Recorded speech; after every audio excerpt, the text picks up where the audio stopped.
going on, everybody? I just wanted to do a real quick video about the woes of a semi-professional photographer. One of the things most people won't mention is when you have bad days as a photographer. Today was one of those days for me. So I had a food photography client today that was not professional in being prepared for the shoot, and had me waiting for quite a bit of time, about 40 minutes or so, with no real update on when the food will be ready to come out and to take the shots. This has happened to me on a few occasions, but not for that long a time. Usually we set up a time, we have a understanding of when the photo shoot's going to take place. I send an email about what the expectation is in terms of having food ready and prepared ahead of time, making sure they're on actual plates and not restaurant containers, things like that, so they can be ready. And it just seems like it gets ignored, and people don't follow through, even though I follow through a day before to ensure that the shoot is going to happen the way we expect it to. So for context, these photo shoots are going through another vendor. So I am the contracted photographer, and so they're not dealing with me until I pick up the job and say, hey, I'm going to shoot this job. Here's what's going to happen, and when are you available? So we set a date, and then we shoot it. So that's really where the frustration comes in, because I'm very clear about what I want to shoot, how I wanted to shoot it, and the agreed day and time that we've agreed upon. So yeah, so if you're out there and you're a pro or a semi-pro like myself, these are the things that you don't hear about. Jobs that just don't go well, times where you don't feel good about what you were doing, or the client complains, or when you yourself look at the shots and just don't really like what you took. So many of those things can take place. So just keep shooting, keep working, keep pushing. Don't let it discourage you, and keep going. So with that said, I had another part of the day that was good. So when I showed up back at home, my wife said, hey, you got a package.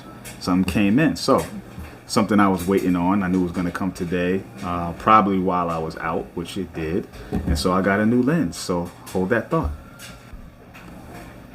So actually I got 3 new lenses in the last week or so. So let's talk about all 3 of them. Why not? Well, the most recent one, like I said, that came today was this Canon FD135 f3.5 lens. Pretty cool, ain't it? It's a compact telephoto. It's a manual lens, obviously. I'm a digital photographer, but I have been experimenting with film. So I have the Canon AL1, which I just recently got. So, I can use this on that. But I also bought an adapter to use for my Fuji system. So I'll be adapting this. So this would be like a 200 plus 202 millimeters on Fuji.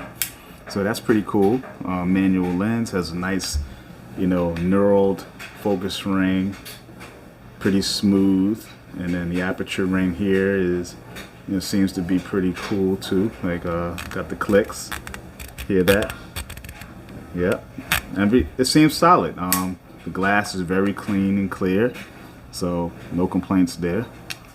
Has a built-in lens hood. That's pretty cool. It's built in, so you just pull it up like that, and that's it. Pull it back down if you don't need it, and that's pretty cool. So again, I've been, just for context again, I've been experimenting with manual lenses on Fuji because I'm trying to replicate that film experience, because this is a journey in film for the, for now. I don't know how long I'm going to be doing it, but I've been journeying into this film realm to see how it feels. I've never shot film, like I said in the past video, until now.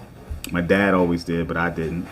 And so I'm just experimenting with this film experience to see. And I think the most important part about the film experience is using the manual lenses, everything slowing you down, really concentrating on each shot.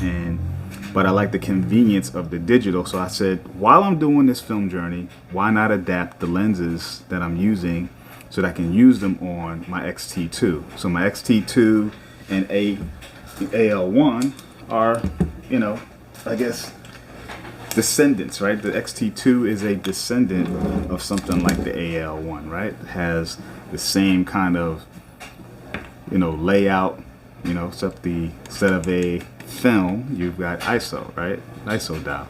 So I feel like, why not? That would make a lot of sense. So if I did not stick to film, which I'm probably not, just a spoiler alert, I'm probably not. I'm not gonna probably do this long term. Although I may keep it, I may be infrequently shooting film. So that's where I'm gonna be with that.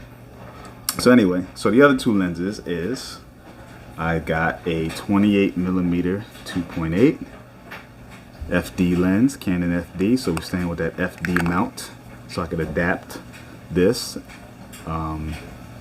Same kind of style as the, you know, the 135. It's got the same knurled focus, you know, ring, and then the clicked aperture. This is both of them are the NFD versions. So they have that newer, don't have the breech lock system. They have that push button release. So that's cool. So I really like this one. This is probably my favorite because this gives me a normal field of view of 42mm. So that's about perfect for me to shoot every day with and really, you know, not have an issue focusing. The 135, obviously, this is a specialty lens in any instance, whether you have a crop factor or not. But with the crop factor, this makes it 200mm. So that's pretty far.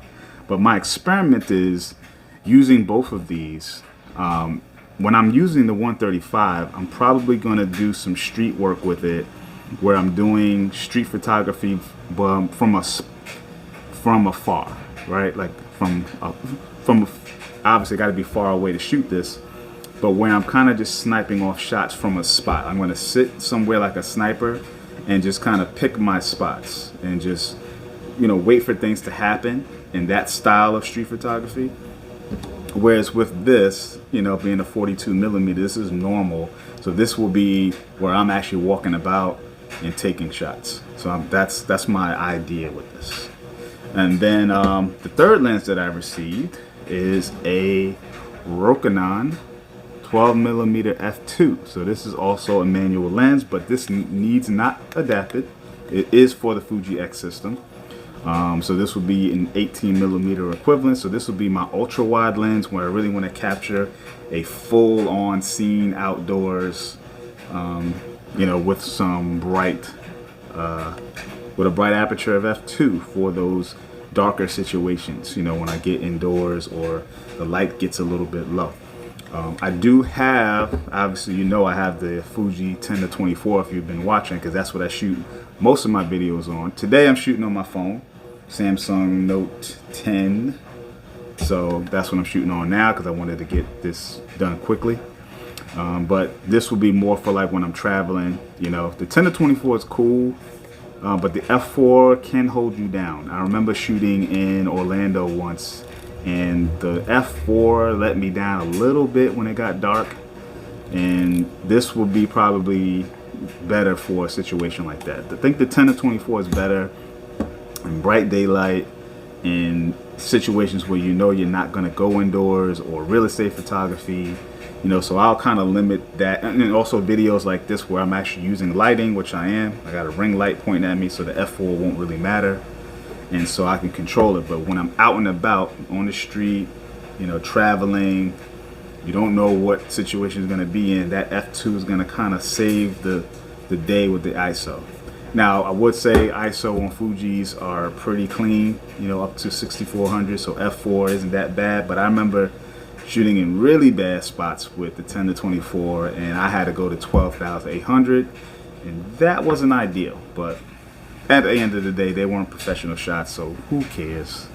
But for the sake of having, I mean, I literally bought all three of these lenses for less than, less than 150 bucks, right? All three of these came in less than 150 bucks. So that's cool. Now, don't forget, I already have the 50 millimeter 1.8 for the FD mount. So that rounds out my manual lens collection, and I'll probably never need to add anything else. I'll just keep these four, and when I get the need to want to use an actual manual lens, that's what I'll do. Shooting manual on the Fuji lenses, which I do love for autofocus, they are great autofocus lenses, but for manual, just the fact that it keeps spinning and spinning, that just doesn't work. It just doesn't work. So that's kind of what I just wanted to get I just wanted to get something opposite of that, right? A true manual lens with a manual focus ring to really give me that film experience, right? Because that's what we do in this for. It's for business and all that, but it's also an art for me too. That's why I say I'm a semi-professional, because yes, I do make a part-time living with it, but I also do it because I love it, and the art of taking photos is also important to me. So that's it. That's all I got. See you on the next one. Boom.